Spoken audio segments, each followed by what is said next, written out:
आपके पवन जी के परिवार की तरफ से ही हमें पता चला था कि वो जो भी उनका आगे जनवरी में जो भी वो होने वाला है, शादी होने वाला है। ज्योति सिंह का एक कॉल रिकॉर्डिंग जो वायरल है, इसमें ज्योति सिंह खुद कहती हुई नजर आ रही है कि पवन सिंह के फैमिली वाले की तरफ से यानी पवन सिंह के परिवार वाले ने ही बताया था कि पवन सिंह का जनवरी में शादी है। और इस चीज का हिंट्स मिलना जनवरी से ही शुरू हो गया चांदनी सिंह के ऑफिशियल आईडी से, फैंस की माने तो। क्योंकि जिस तरीके से चांदनी सिंह का पोस्ट वायरल हुआ, सभी लोगों ने न्यूज बनाया, तो उस चीज को लेकर डीप में जाने की जरूरत नहीं है। लेकिन जब पवन सिंह का बर्थडे मन रहा था, उस समय का क्या सीन हुआ, चांदनी सिंह पवन सिंह के माँ के साथ बहुत देर तक नजर आई, एक कमरे में साथ में, जहाँ पे पवन सिंह की दीदी, माँ, सभी लोग बैठे हुए थे। अभी स्क्रीन पर फोटो दिखाई दे रहा होगा।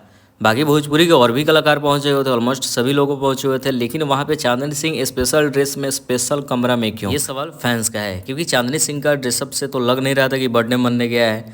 अब स्क्रीन पर दिखाई दे रहा होगा हाथ में मेहंदी, लाल रंग की साड़ी। इस वजह से लोग शक करना शुरू कर दिए इन लोगों का शादी हो गया है या फिर होने वाला है। क्योंकि जिस तरीके से चांदनी सिंह अपने सोशल मीडिया अकाउंट पे पवन सिंह के फैमिली के साथ तस्वीर, फोटो, वीडियो डाल रही है, उसका कमेंट बॉक्स देखने के बाद तो यही पता चल रहा है कि शायद कुछ तो गड़बड़ है। और इस चीज़ का हिंट्स ज्योति सिंह ने बहुत पहले कॉल रिकॉर्डिंग के जरिए दिया था कि जनवरी में शादी है। पवन सिंह के फैमिली के थ्रू ये बातें पता चली है। आप सबको क्या लगता है, अपनी बातों को लिखिएगा जरूर, जितना हो सके शेयर कीजिए। मिलते हैं नए वीडियो के साथ।